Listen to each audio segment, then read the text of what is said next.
Welcome, everybody, to a new edition of UFO Man Live. My name is Tim, or UFO Man, and my co host for this evening, I have two of them, Thom Reed from Interspace TV and Matt Moniz, his co host on Interspace TV. Welcome, guys. Hey, thanks for having us. Thanks. Turn up your volume there, Tom. That happens every time. How's this? Better? Better. Okay. Thom, can you please introduce our special guest for this evening? Yeah, sure. Kevin Titus and I met. I think it was on 2015. He was actually someone that our family knew when we were kids. He actually was when he was a judge. My father was a politician and an attorney in the same town where Kevin lived, and he was also a witness to the 1969 incident, which is now kind of rebranded by Unsolved Mysteries as the Berkshires UFO incident.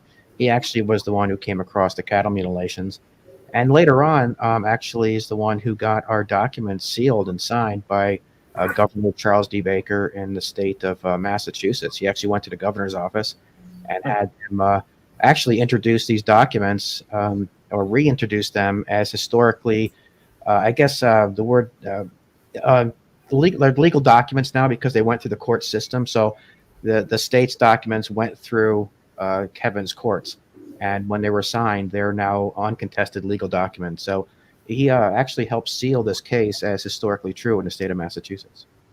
So, welcome, Kevin. Thank you, everybody. Welcome. Hello to everybody. Kevin. And it's good to hear from you, Thom. I haven't heard from Thom in a while. How are you? I'm doing pretty good. Thanks for asking. I think, Tim, you got some questions, right? You got this all lined up? Yeah, I just have my first question. Then we're going to go around the circle and ask Judge Kevin Titus individual questions of our own. Okay. My first question is, Judge, please let us know a little bit about your background and how you actually got involved in the first place with ufology. Well, I've always been a historian, first sense, and if you want me to have a kind of perspective how this all happened, that's a good long story, but I could try to minimize it for you.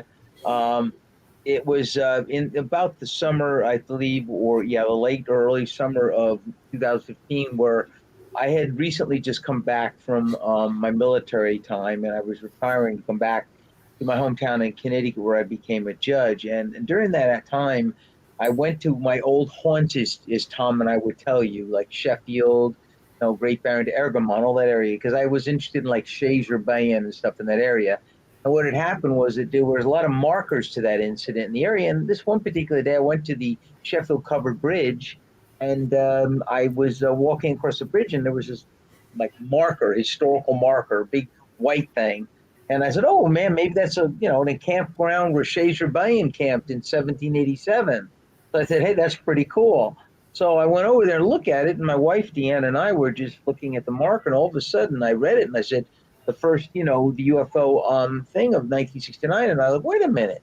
When I saw Thomas E. Reed, I said, "Wait a minute. I know a Thomas Reed. I knew as a kid, I knew his parents."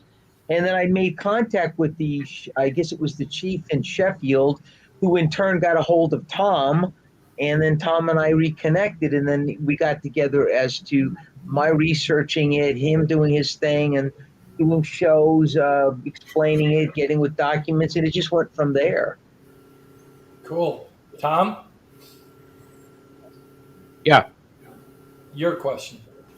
So, Kevin, my primary question is when you got the documents, you actually went to Boston and met with Governor Charles D. Baker and had him, I guess, show you signatures, and when you sealed it, how did that come about? How did you do that?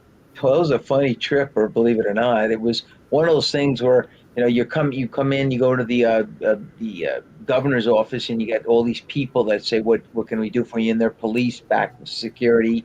And I kind of asked the lady, I said, "Look, my name is such. I'm a judge in Connecticut. I'm also a historian, and I have a document from Thomas E. Reed that you signed in 2015, but I wanted to verify this is your signature." And when I showed him the thing, he looked at it like, "Wow, like, okay." Yeah, that's my signature. And it was funny, to make a long story short. I even asked him for his ID to prove that it was his signature.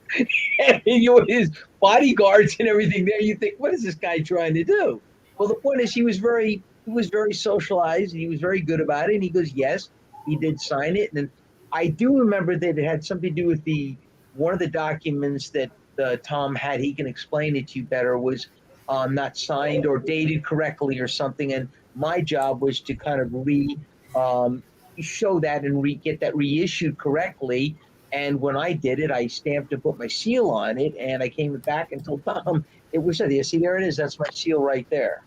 And it made it official that he did in fact sign it, and there was no problem. It was one of those kind of things. It was just basically showing him a document he'd already previously had signed, and just wanted to verify it, because I was also, as you know, I showed him my ID that I'm a justice of the peace judge in the state of Connecticut, so he really didn't refuse me. I wasn't there very long. It was just one of those, go in the Capitol and tell him what I was there for, and it took a little while, but I got to him. That's all it took. Matt. Yes, my question for you, Kevin. Did you Yeah. feel that there was any type of, pushback or desire to try and walk it back in the You office? mean you mean when I went to the Capitol to talk to him? You Yeah. mean? Yes. At first, yes. I thought there was you always get those typical women or men that, like, well, the governor's busy kind of thing. And I said, well, that's true, may be true, but I happen to be a judge that can require an audience with them if I need to go through the proper channels. Here's my ID, here's my card. All I did was take out my card, give it to the lady there. I guess it's his secretary or whatever, and one of the bodyguards, and they went right back in. And 10 minutes later, they came out and said, come on in. He's willing to talk to you. That's simple. Okay. So I have no doubt that he was fully proved that it was his signature. He said it was his. So there's no way Terry. that you can't contest it. Go ahead. Terry, Yes, thank do you. you have a question? I do. I'm curious. There's cattle mutilations that's a component of this event. Is that right? I understand that correctly. I'm just curious if Linda Moulton Howe was involved in an investigation in any way, shape, or form. Are you asking me if there was an investigation? Yes. Well, I can only tell you, I was about 12 years old when this happened. I was, huh? I said, forgive me. Oh, no, because no, I didn't get the investigation. I mean, wow. Well, to make a long story short, that weekend of when everybody saw it, that Labor Day weekend, I was one of 250 people. I was about 12 years old. And I remember going to visit my grandparents who used to live down the street here, about a mile and a half from here. And the house that I'm in now was actually the Henlands residence, and my friend Jimmy lived next door.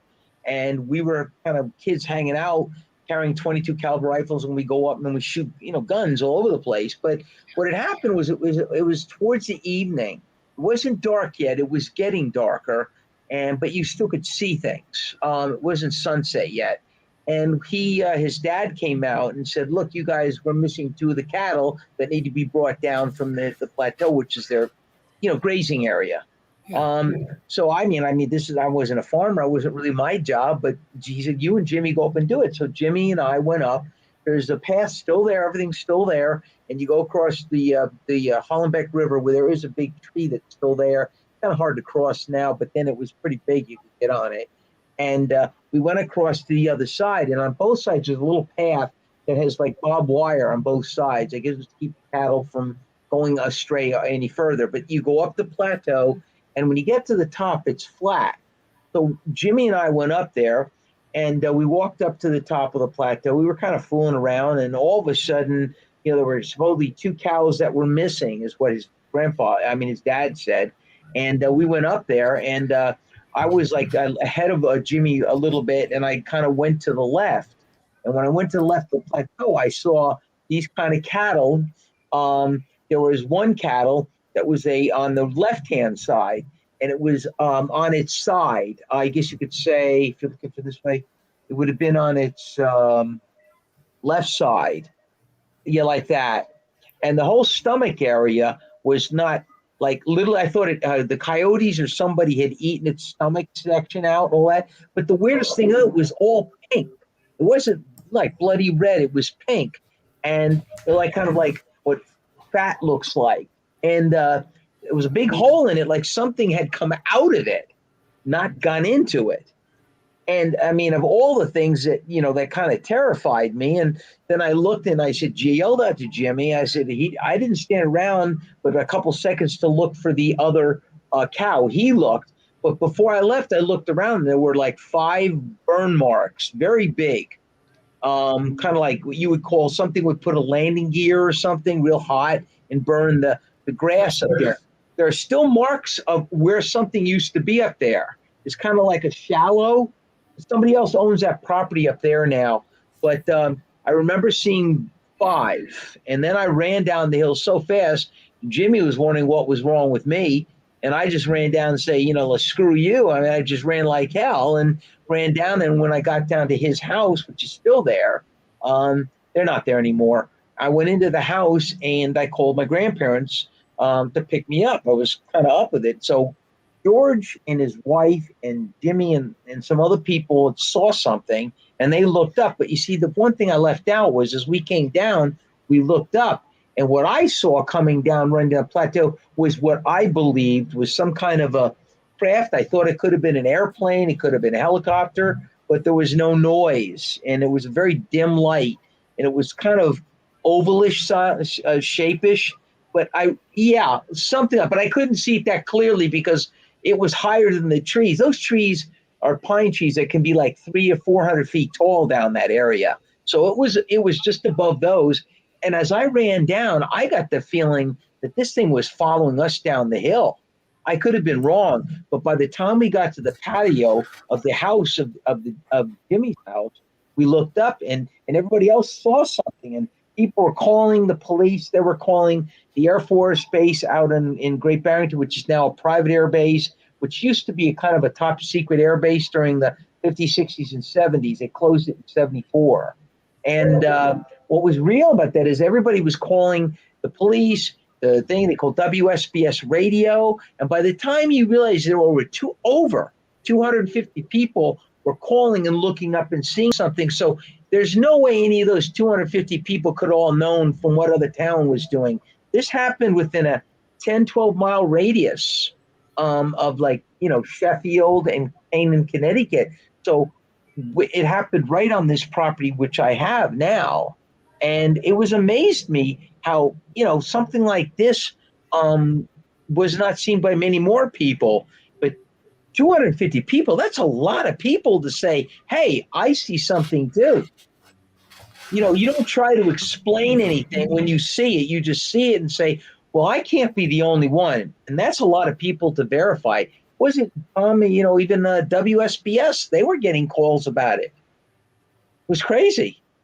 Okay, I got a question for you, Judge. What time of day did your sighting occur when you ran down the hill, and how long was the duration of your actual sighting? Well, for the time we ran down the hill, it was getting, then by the time we ran it, you could tell, it looks like it's 7:30 now or something. It's still light, but it's got the, it's heading to darkness, but it's still light enough to see in front of you and around you. It was around that time. I don't know, in September the 1st or Labor Day, the days are not as long as they were in June, but by 7:30 it's still light out. And we looked up and we and everybody else looked up and saw the thing. I mean, it's just, and people are like, what is that? You tell people, oh, these kids were making this up. I go, okay, well, if we're making it up, what's that? Right. And everybody else saw it. What can they say? My grandfather used to say, if you can't explain it, don't try. It was there. How big was it? Oh, my God. Well, it had to be bigger than I don't know, maybe bigger than at least what I would say. You got to remember, it was about 400, 500 feet above. It was real wide, oval turtle shape-ish. I don't know. It could have been the size of, you ever seen a C-130? Mm-hmm. Yes. Okay. Now, when you CU-30s fly down through our house sometimes in the summer when they're doing maneuvers, that's what it looked like, about that big, but up about 500 feet. And that's a good-sized, bird.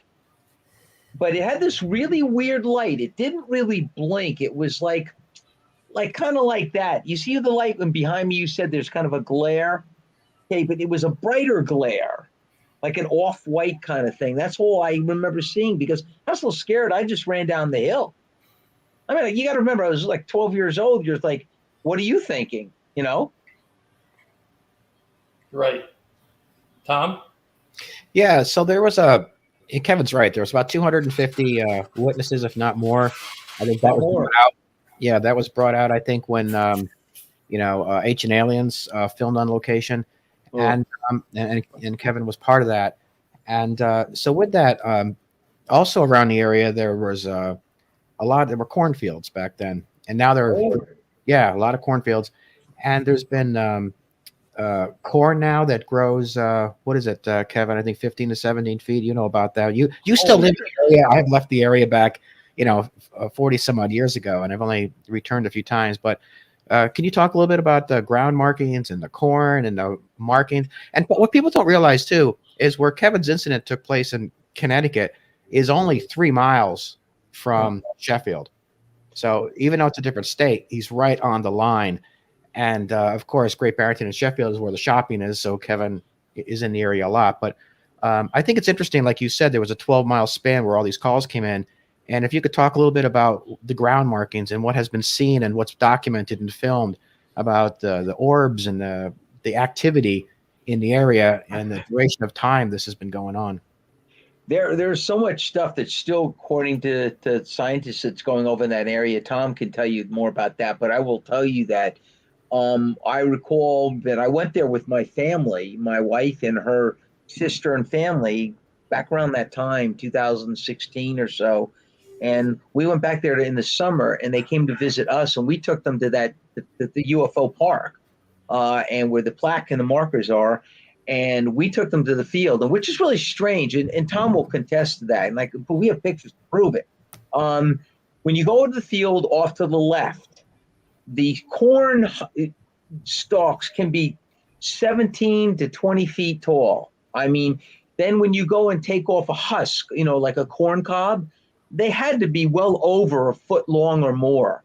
And we had evidence of that. My sister-in-law, my wife's sister, she had picked one off, and it was, I tell you, it had to be that big. And wow, I said, wow, I love corn. But within 2 days, it turned black. That was a really scary issue. I'm not eating this. But the corn are huge, the stalks are huge, and there's parts of that area where nothing can grow. They're big round circles where something had to be, and it's been tested by scientists. There's a form of radiation there that just nothing can grow there. It's bad. And if you go into the large corn husk and you go far back, and you don't want to go too far, there are these giant spiders and spider webs that you do not want to go back there. And in the area, there's just areas behind it where there absolutely is nothing that you can grow anything. And then there's these giant husks. Now, if you go down the road, down a little ways off to the right, the cornfields are absolutely normal. 10 feet, cost 12 feet, regular size corn. Why? But that's the side that this thing came from. As Thom will tell you, it came along that way, and it was up above that area, and whatever it did, it caused some problems, and I wouldn't doubt if it's been there again. Right. Matt. Things I want to talk to you about. Yeah.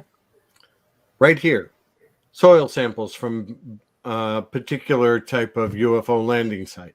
Mm-hmm. I spent the summer of 91 in the UK doing tests on crop circle samples. And I spent many years doing collaborative work with Dr. W.C. Levengood of Pinelandia Laboratories. Him and I kind of pioneered a growth study on UFO landing soil and using plant materials as an indicator of whether something happened or not. One of the things we found was accelerated growth, in particular in all kinds of what are called cereal crops, of which Zeus maize is a cereal crop. It is a form of grain. One of the things that we found is an increase of the thing called abscisic acid, which makes the roots really grow deep. The deeper the growing of the roots, the more nutrients and water it gets, the bigger the plant gets. Now, we also found evidence of other things, such as high degree of irradiated soil, which basically kind of got rid of what are known as nematodes. The nematodes are a certain microorganism found within soil and stuff like that. And some nematodes help plants grow, but a lot of nematodes don't. They're trying to fight for the same nutrient a plant is. So if you basically get rid of competition, the plant, ergo, is going to grow bigger. So I can validate that that does happen. Okay, I've done the studies. I've done them with other people with PhDs that, and I can physically show you the difference in the soil. Okay, one, control. I add water to it, it turns into what you and I would call mud.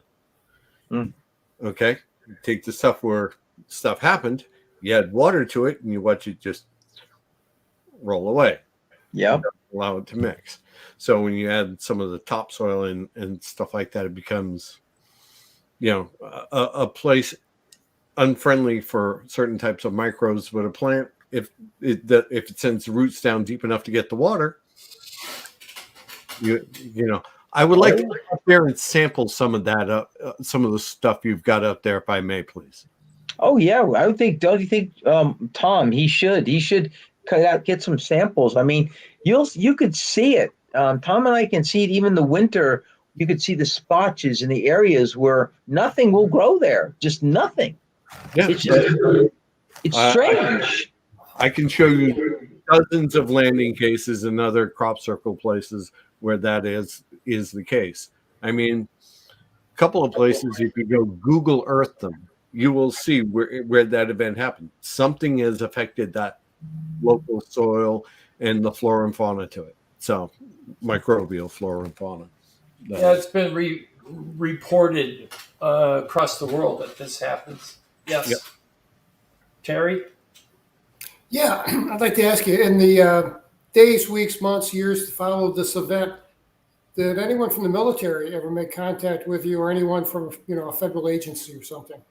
Not they contacted me. I contacted them, and when I was doing some research, that's something that I found interesting. If you folks would like to hear this, I think Thom knows about this, but during the research I did, to make a long story short, at the time when this incident took place, there, of course, the people calling in the airbase, which is the Great Barrington Airport, used to be this top secret airbase. Thom and I can tell you, as kids, there was always military vehicles or top secret government vehicles flying all over this place. My grandfather said, "What are these military jeeps and everything in the '60s? What are they doing here?" So what had happened was that we believe that they also tested some strange aircraft out there during the 50s, 60s, and 70s, is what we were told as kids and our family. But what I did find out was, when I did some research on this, about how can I say, the records were sealed, they were classified. I was able to get them because I'm a historian, I'm a judge, I can order certain documents if I need to see something. And I found out that the documents stated in the Freedom of Information Act in the archives, it said on that particular day, September 1st, 1969, it said that the people had called in and asked, do they have any military aircraft flying or anything? Now, the duty officer, what you want to call him, said that they had radar on at that time, and they had no airplanes, no helicopters, nothing of any significance, but there was something strange on the screen that they couldn't explain on that weekend. So when I asked them to find out, the only thing they could find out is they classified it and kept it quiet, either because they didn't want to tell us or they were hiding something. And when I asked them about, first they tried to say, well, this is, Doc, you really want to know? I said, look, I'm ordering it because as a judge, I want to see it. They had to give it to me. Now, whether they gave me everything, don't know, but I know what I did get. That's what I found out. So we all know something happened that day. We just don't know exactly what it was. But the government saw it. They covered it. They obviously knew something, and they just didn't want us to know. That was a really weird time up in that area when we were kids. So you're saying then that the military never contacted you personally after this? No, I the only thing I got was a phone call with somebody asking me why I wanted that information, and when I told them who I was and what I was, that there was no further talking to me. They just allowed me to see it, and I saw it. And but what I'm trying to do is, there's got to be some Air Force records somewhere that haven't been released even to the Freedom of Information Act, because if there was a thing called, I'm sure I have it right, called is it called the Blue Book cases, all about UFOs? Project Blue Book. Okay, you remember an incident in 1947, a man named Captain Mantrell? Yes. Remember, he got supposedly shot down by a UFO? Well, I found out from historical, I have a couple things and files on him, that when they found his remains, well, at least they said there was nothing particularly wrong with him. He's just sitting there dead in the plane. But the thing was, I don't really think the government told us everything that we wanted to know about that. But this is just one of those Project Blue Book that I think has something to do with this. I really do. Now, with the Mantell case, that was Louisville, Kentucky, 1947. Right. And one of the interesting things was he was sent up what they call a zoom flight up to the altitude of this object that he got up to about 40,000 feet without oxygen. That's right. No oxygen. Yeah. Right. And they're saying that he passed out and stalled out the plane, and then it crashed from 40,000 feet.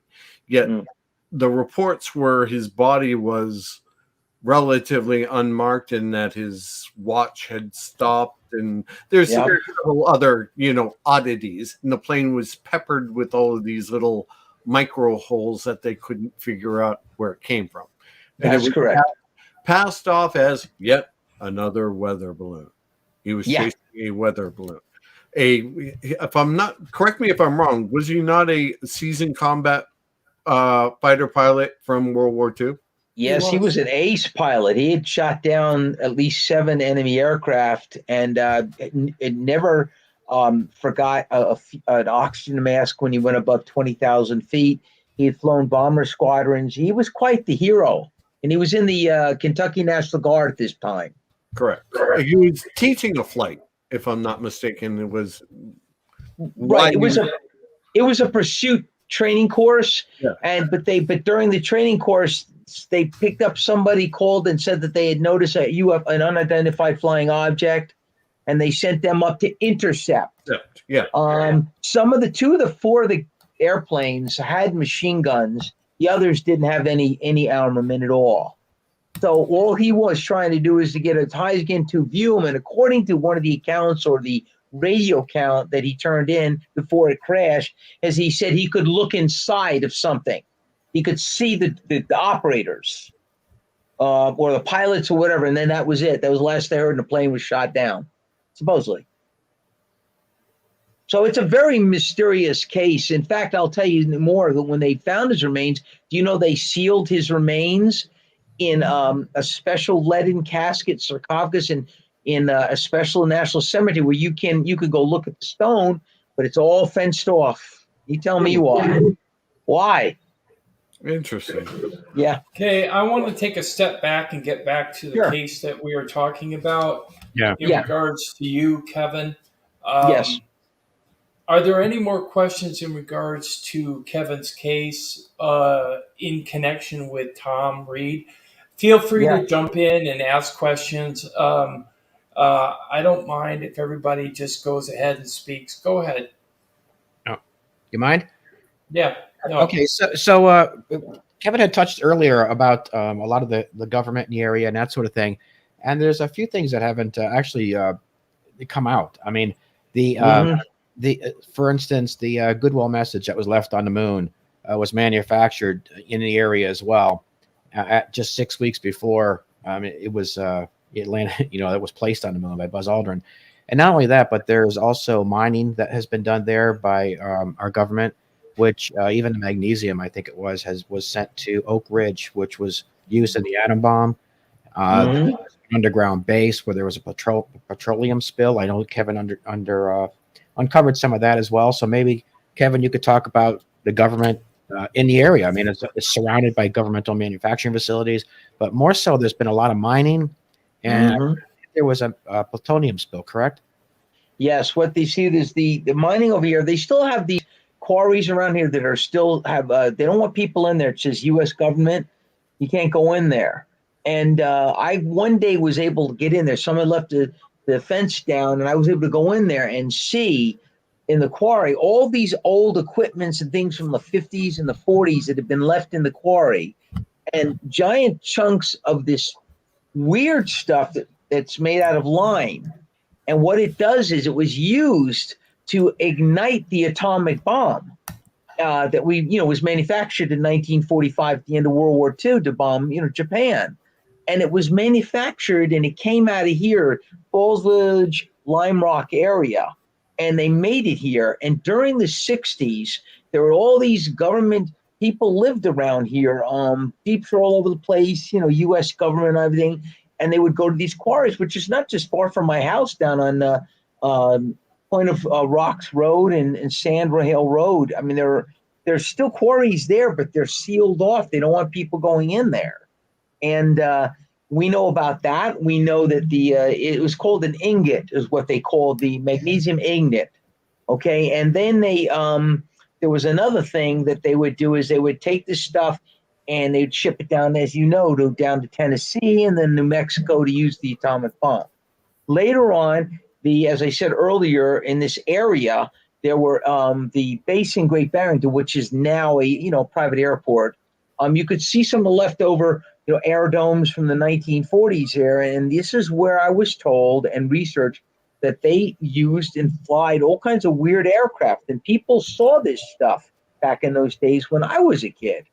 And my grandfather knew a lot of the people in this area, and I'm sure Tom's dad did, because he was a selectman here in Falls Village Canyon area.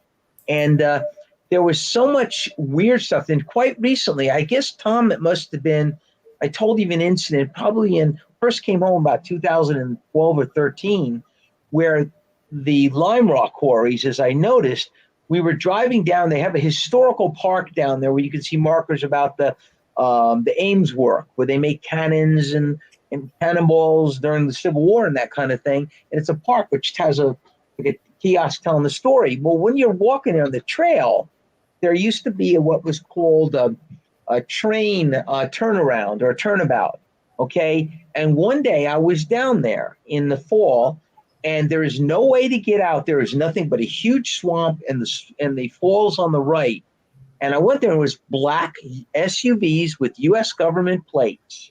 And there were people wearing like black government jumpsuits, the kind that they use for CIA or something like that. And I was wondering, when I watched them by this swamp, I was wondering, how the hell did they get there? And how in the hell are they going to get out of there? There's no road to get in or out of that place. So I even went to the next exit just down around the corner. There's no way but a deep pit. There's nothing there. You tell me where that car went. So as we walked around, I saw them leave, and then they disappeared. And they never came out of the other side of the road. Now, I don't know what that was. I have a question for you. May I follow up on something? So Go ahead. Some follow up. All right. So correct me if I'm wrong, but there's large metal plates on the ground where it looks like a missile site or something where you could probably drive a vehicle under there. Yes. But also, if you could also talk a little bit more directly about the magnesium spill and how it was under the waterway, and there was government coming out of the fields, and this all ties in with our case because the area was surrounded by manufacturing facilities and people back in the day, and that's why I've always said that what happened in the area was connected to the government, or there was an interest because of the what was happening there back in the 1960s. So about the plutonium spill that was handled by the government in the 60s would be an interesting thing to follow up on right now, if you could talk about that. Well, I can tell you what little. I don't have a lot of facts on it yet, but there was something that happened around. I think it was somewhere in the after 1963, between 68. There was this incident where there was a magnesium spill, and I mean everybody in there. They kept everybody in the area very quiet, kept people out of the area. If you didn't need to know, you didn't know. They brought in. I remember my grandfather one day coming home when I was visiting him on a weekend, and he said, "Boy, all these government people all over the place, and they're shutting down places like Point of Rocks Road and Sand Hill Road or Grassy Hill Road." And you're like, why? Those are just country roads. There's no reason to shut any of those off. Just people live on those streets. But in between that, there's an old cemetery there too that seemed to be like kind of like the wall to keep people out in that area, because the quarries are not far from behind that. And I remember that this spill went on, and they had major government agencies, everybody up here trying to get, to keep it quiet, clean it up. Nobody really knew what was going on. And if you asked too many questions, it was not a good idea, especially around here, because everybody knows everybody in this area. At least they did when we were kids. So you see, that thing was suspicious. Why did they have a spill? What did they do with it? Why is all this? Why are these quarries still shut down? Are they contaminated? What? I don't know. The question I got is, do they have a direct connection to the sightings that are in the area? According to what I understand, Wendy Ann Plunkett and Melanie Kirchdorfer, who are also connected to this case, are researching the geological rock strata, which would include some of these mines and quarries that you're talking about, as to whether they're opening up some kind of portal or some type of access point in your vicinity of Sheffield and Great Barrington to bring about all these sightings. Can you elaborate on that, Kevin? Well, I can elaborate, but I can't give you facts, so that I'm not too sure on that. But I do believe that to give you an example, when I was there that day and I saw two SUV government vehicles, the kind of the black ones that they use, and they're in the middle of this swamp area, and there's a turntable, which used to supposedly was an old locomotive turnaround for them going to Ames and unloading the metal and all that stuff. I think this is all connected because I saw the SUV, and I walked as far as you can go to the swamp where the park ends. And I looked at there, and the guys looked at me kind of like, uh-oh, somebody's watching us. They didn't say anything to me, but they just closed the back door of their SUV. They got in, turned the key, and they drove. There's like a little path or road that they went around. So I quickly ran around. There's no way they could have got out with me seeing them. And I went around there, and nobody ever came out of there. The only thing I can estimate is there's some kind of a tunnel or some kind of ramp. I don't know, or portal, as you say, and they go in here, and you can't even get over there. The swamp is so deep, and it's there's cottonmouths and stuff like that in there. I mean, who's going to go in there? They have it. If they set it up, they did a hell of a good job. But where did they go? That's what I wanted to know. I haven't seen it since then. Right. Okay, we're going to go around the circle and see if anybody else has any other questions concerning this subject matter. If not, we're going to move on. So, Matt. My question to you, Kevin. Yeah. Have you looked across Google Earth in this area to see if there are any other possible access roads that could be viewed from, bird's eye view? Yes, I have. I have done that. And it doesn't show anything from an aerial view. I did zoom in on the swamp area where I saw these vehicles, and I got right where I was. And when you get down to it, all you see is three things, kind of like a marshy, muddy little island kind of thing, and then it's like huge swamp that connects to the falls, which is out on the left. It flows out to the falls. But from the area view, you can look down. This is the only thing that was suspicious to me. And from the area view on a really good area, and I think they may have changed it since then. But when I looked at it, it looked like there was a round circle with these two long things coming out, kind of like a locomotive turntable. But it was in the ground. But what's so unique about it is that it doesn't look like something that has been rusty, from the distance. It looks like it's not that old, but it should be 160 years old. But you could see this thing in the middle of this deep swamp from an aerial view, but it doesn't go anywhere.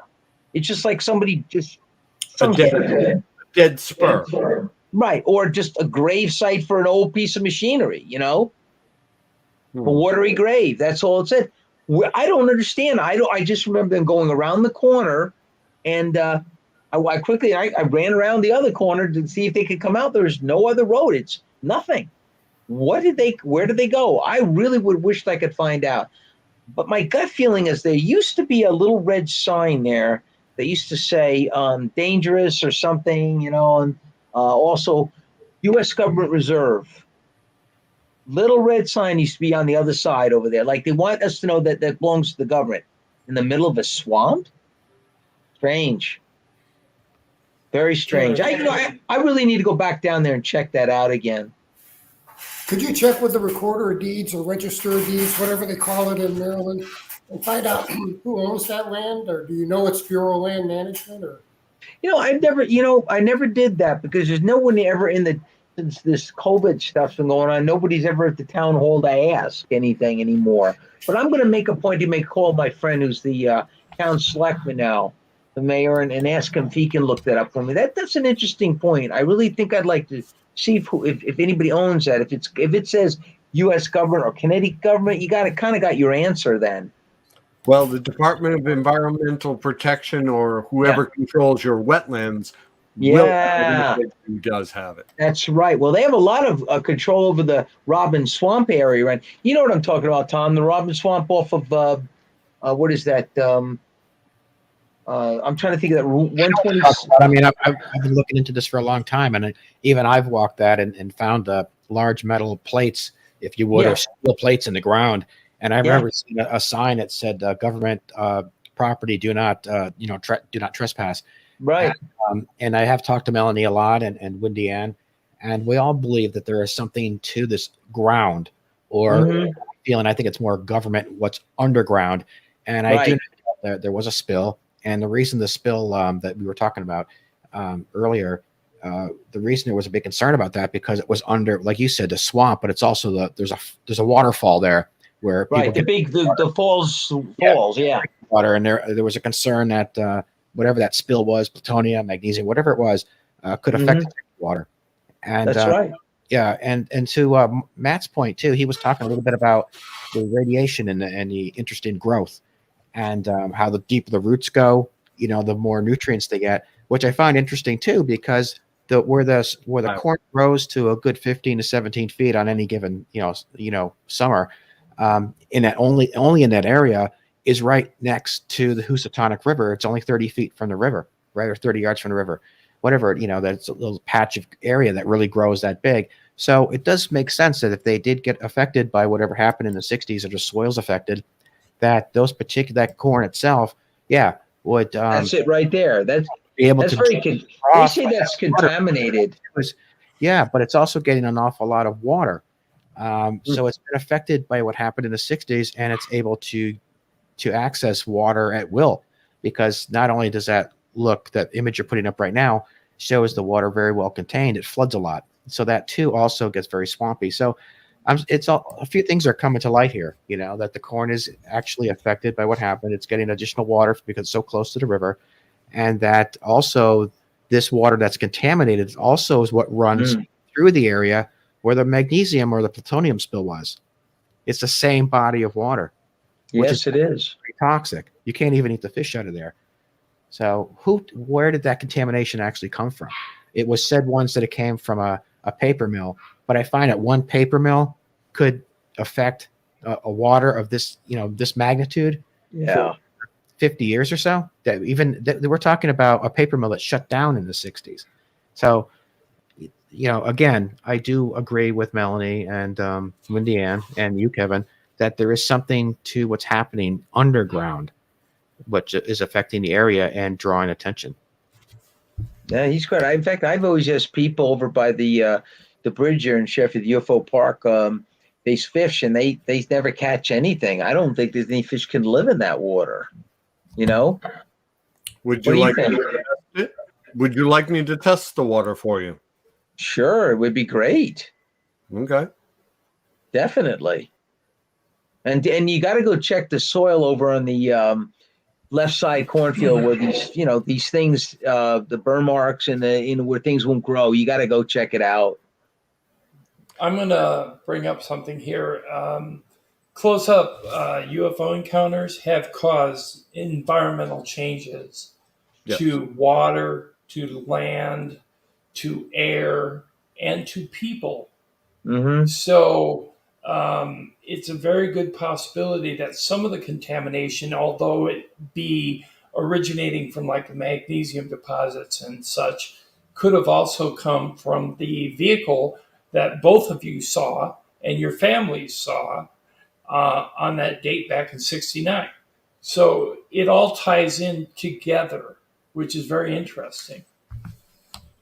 I think so too. Tom and I have been thinking about this for a long time. I mean, there's definitely connection to all of this. I mean, it's just, we're not saying what it was. We're just saying something definitely what happened. Something has affected the area, the water levels, everything. I mean, there's just something. Did something to this area. I mean, and it's happened. It's been happening since the 40s. Would you say, Thom? Well, it's definitely happened since the early 60s. I mean, it wasn't one sighting. That is something else I don't think that we make a point of clarifying, is that area, even to this day, is still very active. And there were 3 in the 60s. There was 66, 67 actually made the newspapers.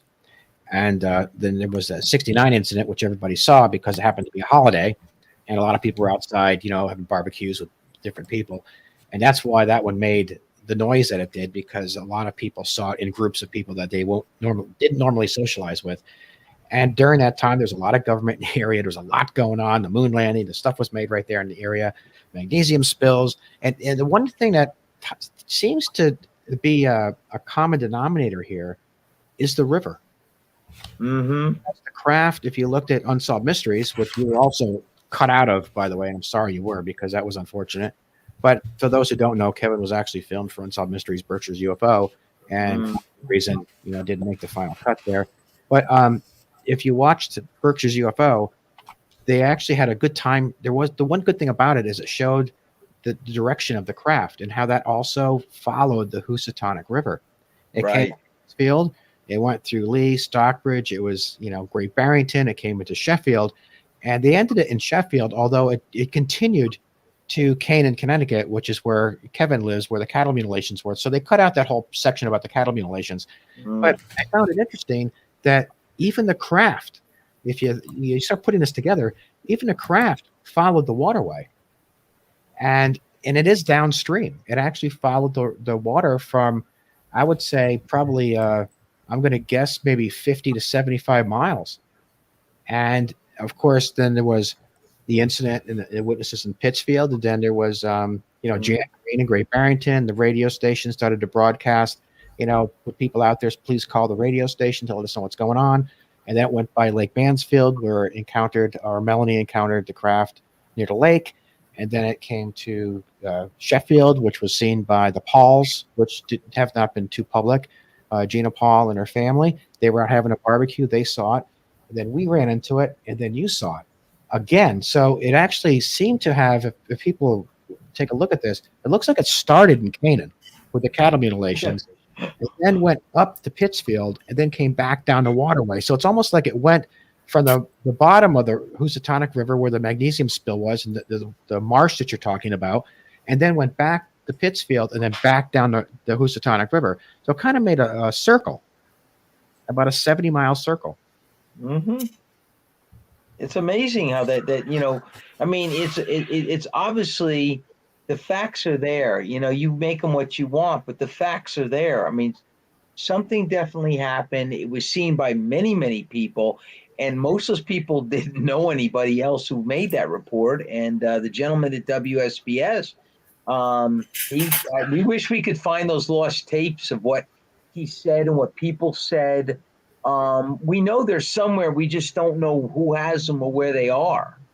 And it would be nice to hear those tapes of the people, of the over 250 people that called in from all over the area. I mean, to say, hey, what is that? Well, I saw this. Well, they saw that.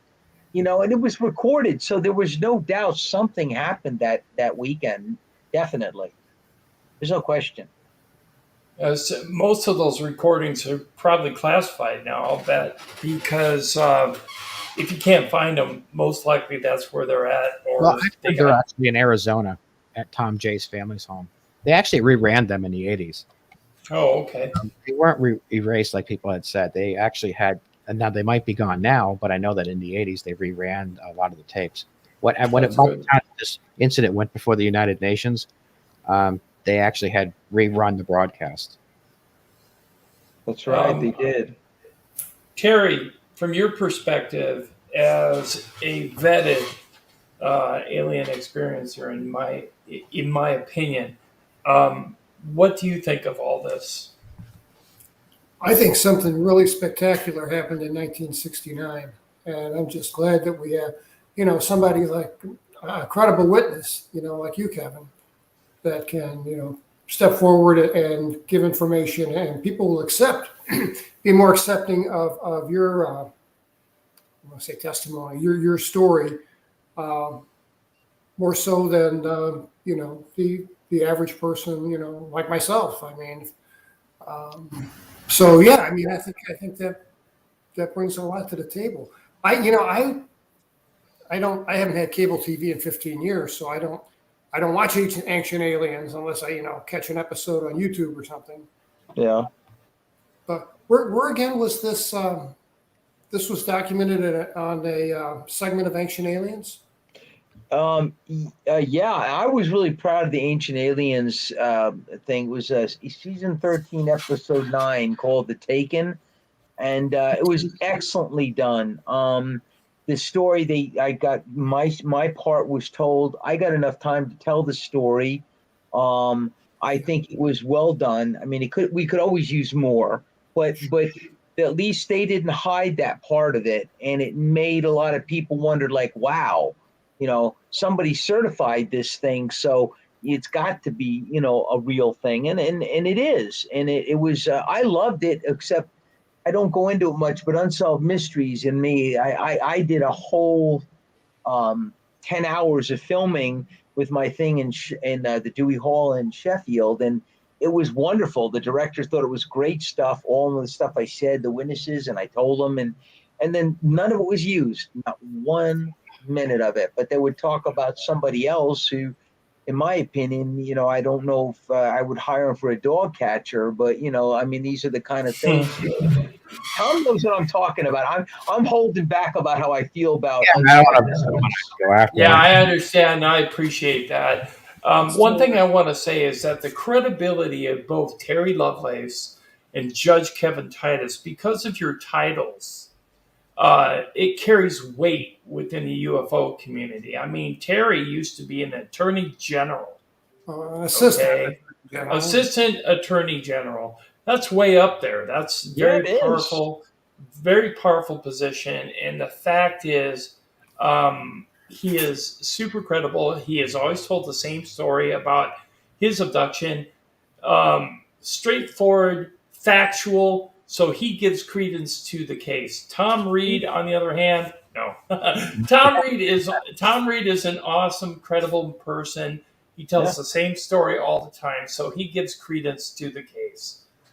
So I would have to say everybody here has very good credentials in regards to the Sheffield UFO encounter or the Berkshire UFO encounter.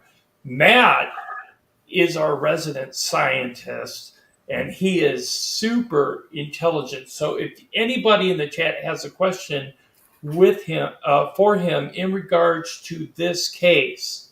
Feel free to ask. Well, one of the things I'd like to say was, Thom, one of my most honored point to this whole thing was making it finally accepted and certified as a fact. I mean, there was no debating it anymore. They can't say, "Oh, that's full of crap." I put my seal on it. I researched it. I know Thom and the family very well, and I will tell you that it's been a long haul to get to where we are. But now, just think of it. Thom and I and so many other people have finally made it into history. It's now part of the history, world history, whatever you want to call it. We have a park now that has plaques on it with everybody's contribution to it. So long after we're all gone, everybody's going to say, "My God," I like to use this, Thom. This is my favorite topic. I always say, this is the Gettysburg Park of UFOs. And I would love to people, when you go there and you walk down the very road that Thom and I and many people gone, you can feel something. You can look and you can imagine what it was like over there, looking at that night, what had happened. The original telephone pole is still there that Thom and his family stopped at. I just know that when you walk down that road, I mean, I even have family that, don't say anything about, feeling anything, but my stepsister, my sister-in-law, she walked down that road and she felt uncomfortable by the spot. So you see, other people we know who've never met have walked down there and said the same thing. There's just something about that area that makes you have an anxiety, if you will, or an uneasiness when you walk. Did you agree, Thom? Yeah, you could definitely feel something. There's an eeriness to it. There's a heaviness. A lot of people will talk about that, and again, that's why I think a lot of us believe there's something underground. And yeah, and just to touch on this too, a lot of people probably aren't aware that this case that Kevin and I were involved with actually went before the United Nations in 1992. It was mentioned in support of General Assembly 33426. And I know Linda Martin Howell's name come up earlier. She was actually there along with Stanton Friedman, my family's attorney. And my father actually was working with an attorney by the name of Robert Bletchman, who had organized the United Nations Symposium with Mohammed Ramadan, who was the president of the Parapsychology Society at the time. So this case also went before the UN. And so there's quite a paper trail to it. And one of the things I think is interesting too is that the son of the chief of police, Galata, who was actually also in Unsolved Mysteries, he's still alive today and still has a gas station in town. And he talked an awful lot about how he left and actually went out that night, September 1st, 1969, along with his father, because they were having dinner and they went out and looking for this craft. And so there's so much here. There was so much. I guess what I'm saying, it wasn't like people just saw it. Jan Green actually went to the radio station and pounded on the door to tell Thom J that if he just went outside and looked, he would see it himself, because people were calling in. So he was answering the phone saying, where is it? Can you help us find this thing? And at one point you could actually see it from the radio station. And so it actually caused people to, but again, they were all out anyway, but to actually physically look for this thing and go to the police department and go to the radio station and get in their police cars and actually go looking for it. So again, there's a lot here. There's a lot to mine from, and there's an awful lot of areas where you look at this and you say, well, was the government involved? Was there something underground? Did it have to do with the moon landing? Did it have to do with the goodwill message that was made in the area that was left on the moon? There's so many, and even me to this day, I still try to find the reason for all this. But the more I look at it, the more I reflect, the more I see that this is continuing. There's still activity in the area. And so it wasn't isolated to 1966 or 67 or 69. It's still happening. The crop circles that showed up were in 2013 and 2014.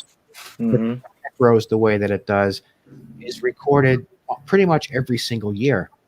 People are still seeing something in the area. They're still feeling something when they go there. And so with That's that, what that's why I suggested some type of portal, and that's what Windy Ann was saying, exactly. that there might be a portal associated with the Housatonic River itself, rather than the actual land surrounding it or holding the river water.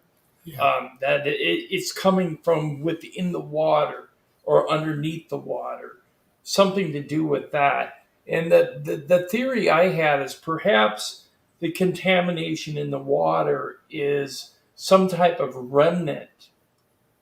Now, this is reaching from the propulsion system of what you saw back in '69. If it came from the water, could it contaminate the water?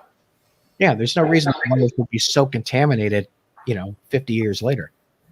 Right, exactly. Because won't residual radiation stay around a while, Matt? Well, it depends upon the type of radiation you're talking about. Usually, when you hear the word radiation, everybody's thinking the term nuclear radiation. Right. Yeah. Right. They're thinking, alpha particle, beta particle, gamma, or X-rays. Radiation comes in many different forms. It's just a measurement of energy, and electromagnetic energy, and things like that. Microwave energy. It refers to a form of energy in particular frequencies and or bands, and that's that's what we're talking about when something has been exposed to a type of radiation. It may be a combination of all of these little frequencies, or not just one specific thing. And that's what I've noticed, and several other scientists that have looked into this stuff also have noticed and done work. If people want to go look into things, look up Burke, Levengood, and Talbot. Those three names together. BLT research. I helped start with Levengood way back in the early '90s, and we started formulating how to do these testing, and then they took it on from there. So if you want, do your due diligence, go reading, have fun. But the whole thing about radiation is some radiations have short-term effects, other radiations have long-term effects. The short-term effect ones are the microwaves and things like that. The longer term effects are like more nuclear type of radiations, like your gamma and things of that nature. Does that answer? Sorry to go rambling. No. I think it's a very good explanation, because I'm not a scientist, so I'm a renowned historian, but and can research, but I'm not a scientist. But I know what I've seen at that area, and Thom and I have photographs of the actual things. So there's something going on over there. There's just no question about that. What? I don't know. It would be good to get some more scientific people in there. No, I can drag more people, and I have access to a very, very well qualified analytical laboratory at my disposal. I also have access to stuff at various universities. I used to fix the tours at Harvard and MIT for them. So a few of those people still owe me favors. So, Okay, Matt, we have a question from the Peanut Gallery from Michael Lannon. Whatever the type of radiation is there, is it different from anything formed on Earth? No, all radiation, we know what all kinds of radiation can be throughout the universe.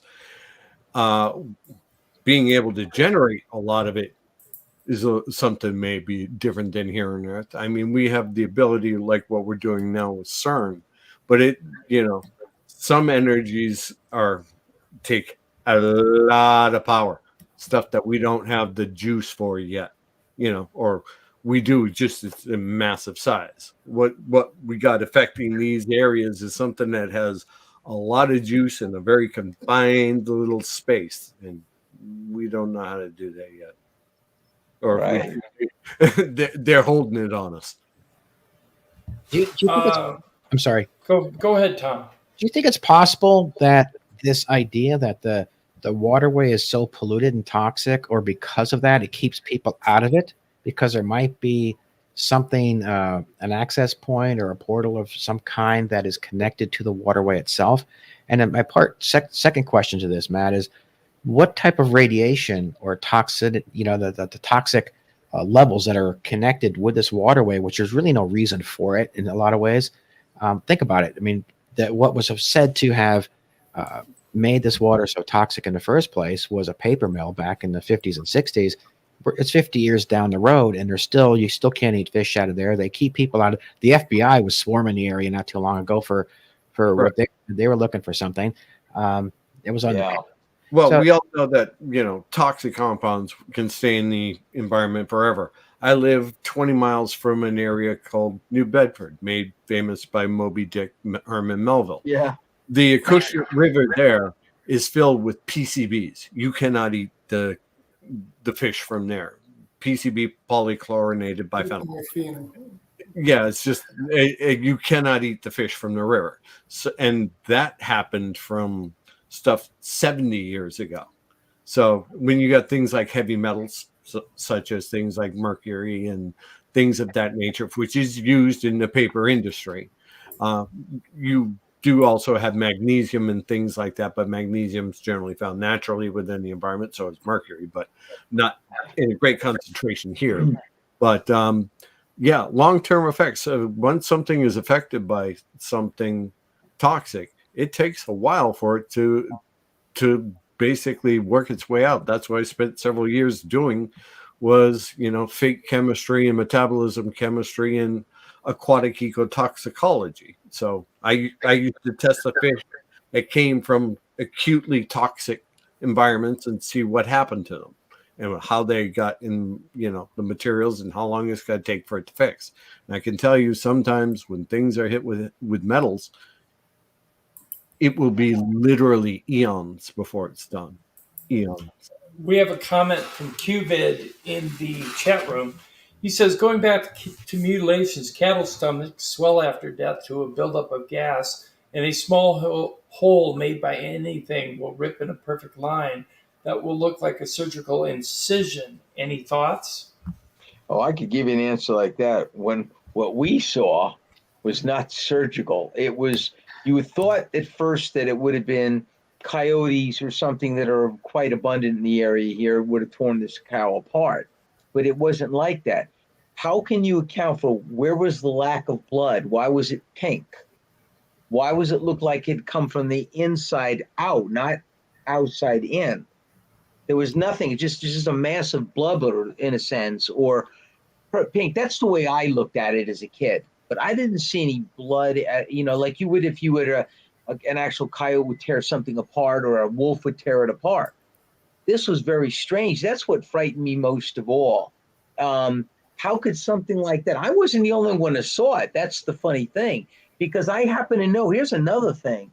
After we left and told Jimmy's dad, I talked to him about it before he died a few years ago, and he had told me that down in a certain area, I can't tell them where, but they took those cattle and they dragged them by a tractor and buried them as quickly as possible for some reason, but they've never told anybody who is. But I think I know where it is. There's an area on the property where it's all stone wall. It looks like it could be a cemetery for people, but it's not. You can see big depressions in the ground over there, but they're out near the bottom of the mountain. Why would they put somebody put there other than for maybe an animal, corral kind of thing? But it's much too big for that. Strange. Question. Yeah. And this pertains to what you were just talking about. This is what I want to ask. What did the farmers do with the animals after they found that they were dead? But my real question, did you see any other signs of predation on them after you reported it, or did they report any type of predation? I think they were so shocked by it, by what I had heard from Jimmy, that they didn't want to talk about it. And then somehow I heard George a day or so later said he was going to take these things and bury them as quickly as he could. And nobody, I don't know if any government people came over there, because by the time I was going back home, I was with my grandparents the weekend and I decided to go home. But to me, the cows be covered. Well, I think to me, personally, it was, I don't know what to make of it. It seemed like somebody had just basically came from the inside and just wanted to get out and just left them there. Yeah. Yeah. Do you recall? I know it was a long time ago, but do you think any of the internal organs were removed? And after they dragged the cow, or the cattle, was there any blood or anything that might? I guess what I'm trying to say is, when they gutted it, it was all pink. There was no blood. But does that mean there might not have been some blood in the legs, the brain, whatever? So was there any blood at all that might have been seen when they dragged it for the distance that they did? And again, did it look like there were any organs removed? Was the cow seem flatter or thinner? Was it left wide open when you saw it? I mean, how did it look when you came upon it and you saw it open like that with no blood and pink?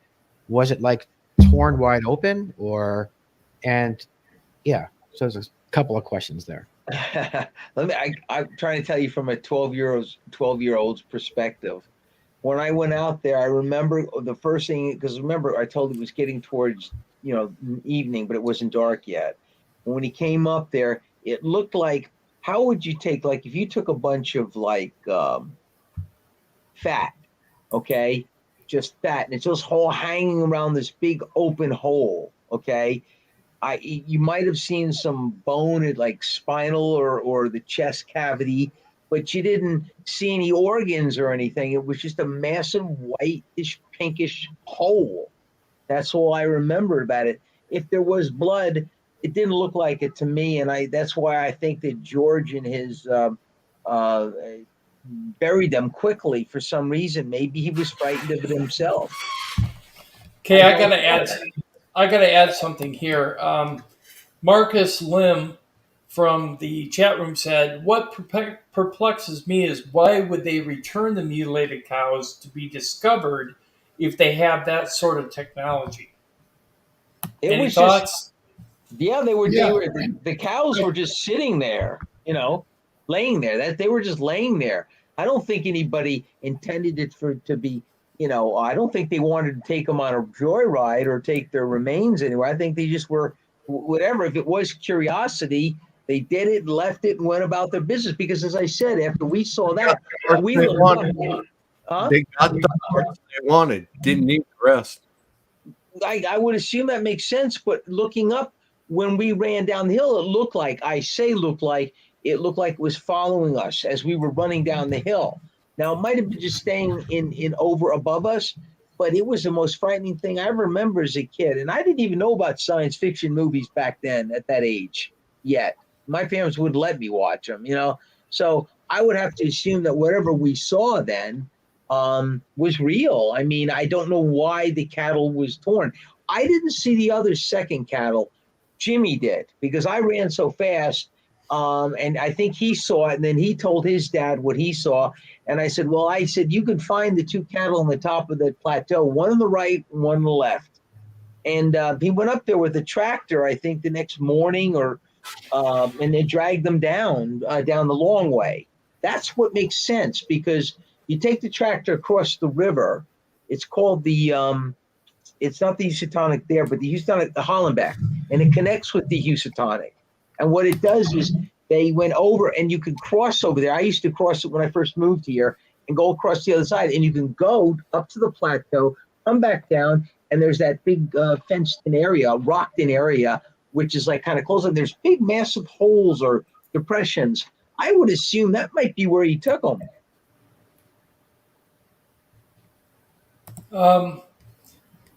A lot of people in the chat are saying that you guys are providing tons of new information and great information. I want to go around the circle and see if anybody has any last thoughts on what we're talking about this evening. We're going to start with the legendary Thom Reed. Well, when it comes to the cattle mutilations, I mean, this is something that has been left out of the Birchers UFO incident from day one. And I'm not sure why that is, because I think that it shows that there's certainly another dynamic to it. And, I've always believed that, Earth is our galaxy's arc, if you will, and there's a lot of gene tampering and so on and so forth. And I believe that that's part of maybe why we have these cattle mutilations. The question earlier was why not just take the cattle. Um, when it comes to individuals being taken, if you will, they're returned, obviously, in a short amount of time. But they're also intelligent. I think that we're also part of the alien race. I think we are alien in some respects, and we have an important role to play. If something happens to us, there's going to be an investigation. Where if a cow is mutilated or what have you, in many respects, it's not at the level of intelligence that we are, for one, and maybe there is just an interest in an organ or something particular within the cows, which is why I was asking if there was an organ removed in the first place. Because it's pretty common, just like crop circles. You see them all over the world too. So there's got to be a reason. And so with that, is there something that you don't see horses that happening to horses, right? You don't see that happening to mules or donkeys. No, actually, the first recorded mutilation was a horse. Was it? Snippy. I didn't know that. So okay, Yep, well maybe and there's it's also happening to humans. okay. What if do you ever think, guys, what if they abducted or took people that have never returned? What about that? We wouldn't know, would we? I guess, yeah. We wouldn't know. Still, But yeah. A lot of people go But missing. there's a lot of people missing, right? Never been found, right? Right, and a lot of people think that some of those missing 411 incidents in state parks are attributed to UFO close encounters. Of course, it's all speculation because we do not have any way to verify it. But the thing is, it could be. I agree. What about like the Bermuda? People talk about the Bermuda Triangle, right? People go out there with boats and they disappear, or they find years later, 50 years later, they find that boat or ship that comes out of it all of a sudden, but where the people that were on it. I mean, it's amazing. You can't explain everything. 420,000 missing people, as this woman said, Tina Woodworth. It's interesting. Not everybody disappears by animals or serial killers or something. But it makes a lot of sense that there's got to be other alternates. There's got to be other reasons for things. But we don't have the information to prove all of it yet.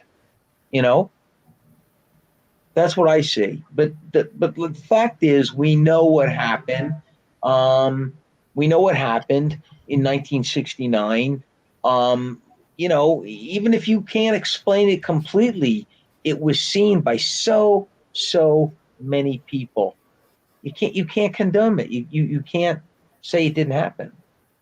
Right. Going back to cattle mutilations real quick, Cubit asked, Thom, do you think some of these could be done by the government for testing, or do you blame it all on aliens?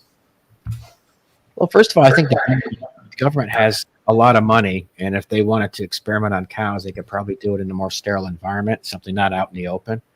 I think that what happens to, for instance, what happened on Kevin's property or his friend's property, I do believe that was extraterrestrial. I don't think that was done by government. For one, I think if it was, there would have had to been some type of pump to extract the blood right as they're working on it. There would have. No, I don't. I think that what we're seeing or what we're hearing about a lot is going to be extraterrestrial. Again, there's a lot of government in the area, so it's not out of the realm of possibility. But I think there would have been more sterile areas where they could have performed something like that.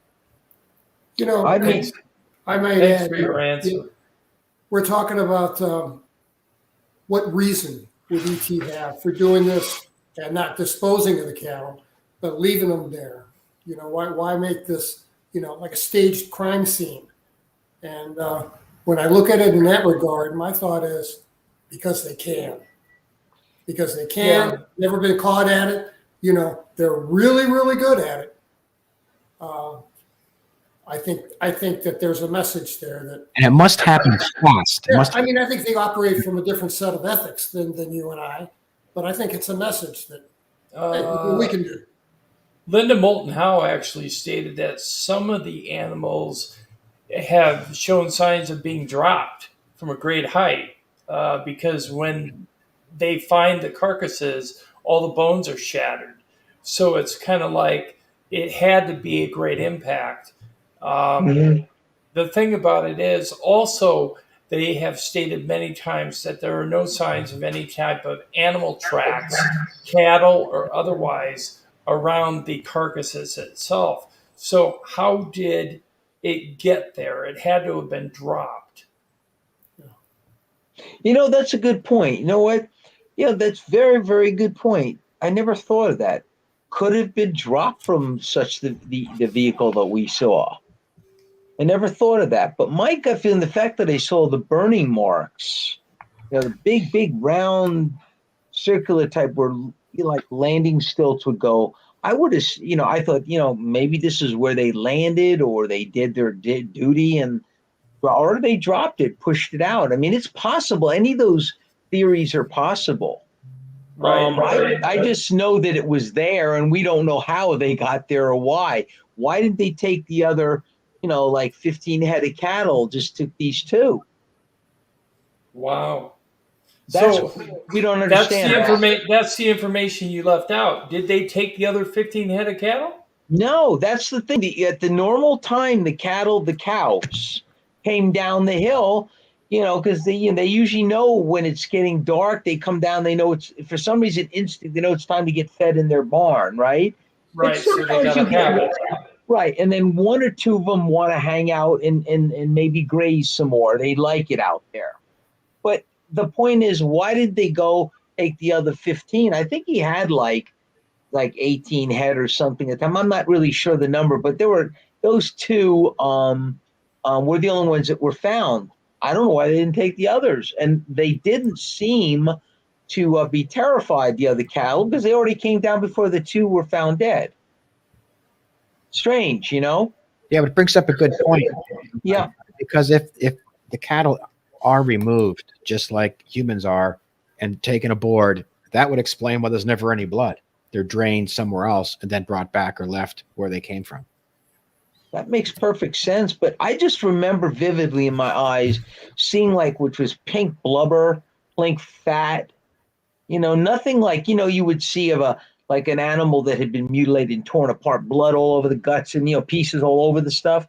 It was so weird. Just like it was just kind of hanging there. The blubber, it was pinkish. That's what I say. And I, all I know is whatever I saw was not the most, it was pretty frightening for somebody my age, Right. and I was not known for telling people fibs in my life, especially at that age. So, I was pretty sure of myself. And Jimmy saw it too. So Jimmy didn't want to talk about it. We never really talked about it years after that. Everybody kept quiet about it. They thought, oh, you guys are just crazy, or kid stuff. Well, when you see his mom and dad see it, you see my grandparents saw it, you see, we keep using that number. Over 250 people saw it when a 12-mile, track, come on, it was seen. It's obvious. Something happened that day. We all saw it differently, but it all was the same thing. Okay, well, what we're going to do now is we're going to wrap up. Okay. I would like everybody to give their last thoughts, and we'll go from there. And we're going to start with Terry Lovelace. Thanks, Tim. It's a question for Thom and for the judge. You guys ever thought about writing a book? You've got just great material. You've got, you ought to write a book. Well, Thom and I were trying to save get the park going. And I think that's something Thom was talking about doing, and some other programs about it. We really would. I would think I'd like to do a book. I don't know if my part of that story is important in the book, but it would be probably a chapter maybe or an episode in it, But if we could get other people's, when it's like Mike, Thom and I have been talking about, and like Gene and these other people that we're trying to get their stories before it's too late. Yeah. See that? There you go. Please do a book. Somebody said there, Thom. We really need to do it. I am writing. My mother has been pretty adamant about trying to preserve what really happened before we lose any more family members, and so this doesn't get turned into a circus. Right. And, So I think we're about 12 chapters in, But then again, I haven't written more than a couple pages since college, and that's been a long time. So I did just recently team up with the editor for Main Street Magazine out of New York City, and with Griffin, and so we are actually writing a book, and unfortunately, I'm very bullet. I'm kind of this happened on such a date. I'm not a storyteller. You know what I mean? It doesn't flow. I'm trying to I give him the facts and he's trying to put it together. So it's a slow process. But again, it's going to be very factual, and we're going to include, of course, Melanie is part of it already. Windy Ann, who obviously Kevin is going to be in it as well. But again, it's not something we're doing for money or anything. I mean, if I wanted to make money on this thing, I wrote a book 40 years ago. I mean, it's been 53 years, and it seems to be time. There's an interest in the topic. It's peaking right now. People are a little more open-minded than they used to be. My mother's 80, so I'd like to get it done before she passes, and it'll also be a tribute to my father, who lost his life on the same day this case went before the United Nations. So the same date, October 2nd. So if I'm writing a book, it's going to be dedicated to him, and it'll have a lot of locals in it. Again, I don't know when it'll be finished, but it's in the works. Okay, Matt. All right. I'm going to try and help answer your question about the cattle mutilations, why only 2 and what they took and what for. All right. The answer is to why they took what they took. The answer to that is if you're doing what is known as a biomass study of an affected area, you take a small representation of the local whatever wildlife. That's what we did with the fish. We took a certain percentage of fish, took out particular organs, looked at it, see how the contaminants went through that particular bioorganism systems. We checked, reproductive systems, digestive systems, and various other things to see how whatever the contaminant progressed through it. Cattle mutilations. Okay, I've done work on some of them, and one of the things I'm looking at is the materials that they're taking are organs that are very rich in particular type of genetic materials used as building blocks for other genetic things. Currently, where I work now is at a biofarmer, and we genetically engineer microbes to produce whatever we want, taking certain primers and introducing them into the microorganisms and tell them grow this. So the organs that they're taking, number one, can be used to synthesize other metabolic substances if you're going to make something. Number two, it also gives you a good indication of the health of the bioorganisms in that area. Hopefully that answers those questions for you guys. Why they didn't just take the whole herd and only needed to take a couple, and why they only took certain specific things and not totally filleted the thing out.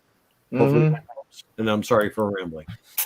No, I love it, Matt. You explained it better than I could. I'll tell you that. I you talk about closure. Well, it wasn't so much closure, but for me, everybody's experience on any type of event like this, or let's say this one, it was seen and felt by different people in different ways, but every single one of them. I remember, was it Jean Green that said this, Thom, where she said, even if I get Alzheimer's, she said, I'm never going to forget what happened that day. Yeah. Am I right? Yeah, she did say that. I mean, it's something that she will never forget. And of course, a lot of the people that were around are gone now, that we knew from that time. So like Thom said, we're all trying to, that's what the whole part with this park was all about. It's to make Thom Reed's family's case history effective in American history. It was to prove that this site is of historical significance. And if I've contributed any way to it, it puts my name in history as being the first person of any kind of authority to ever say this was an actual factual historical event that cannot be contested. It's a done deal. Right. And we want to thank you for that, Kevin. No, thank you. And 100 years from now, maybe they'll be talking about Thom and I with our pictures in the museums, right, Thom? Well, you're already in one. Yeah, he's already in the Roswell Museum, so that's pretty cool. I And know they have. he will be representing himself and myself in part at the Roswell Museum over the 75th anniversary of Roswell. I think it's on the first through the fourth in Yes. Roswell, New Mexico. So if you get a chance to get down there, visit Thom Reed's booth, talk to him in person, get to know him. I know Matt's going to be there, so you'll be able to meet Matt Moniz as well. That'd be really cool. I wish I could be there, but I can't. But I know, right? I'm going to try to live stream from there on that Saturday. So hopefully we can bring it to you in the chat room and online as well, the live event through Matt Moniz's technological capabilities. And yes, I want to thank everybody on the panel for participating tonight. Thank you very much. I want to thank everybody in the chat room for participating and everybody who watched online. And remember to come back next Saturday. We're going to have another really good interview. I also have to thank our joined members. We have a couple new members, JB and Anthony Reese, who just recently joined. So thank you very much. Jennifer Adamek, Too Much Information, Dab6 Gaming, Surgery 68, Jeff Garvey, Mr. DB Cooper 77, Donna McFadden, Nanine001, and Occam's Razor. If you want to join, it's only $1.99 a month, and you get really cool emojis and super cool badges. And if you go up in tiers, you get access to cool merchandise. So I have to say that. The other thing is, when I'm being represented at Roswell, it's not me in person, really. It's going to be some merch that I created. So this is the merch. I've got 2 posters and a water bottle, and I've got a shirt. So if you get a chance, drop by. I don't think the shirt's going to be there, but the water bottle and the posters and stickers will be there. Anyways, thank you very much for coming to our show. We really enjoyed conversing with you and answering your questions. And from everyone on the panel, we want to say good night and good evening.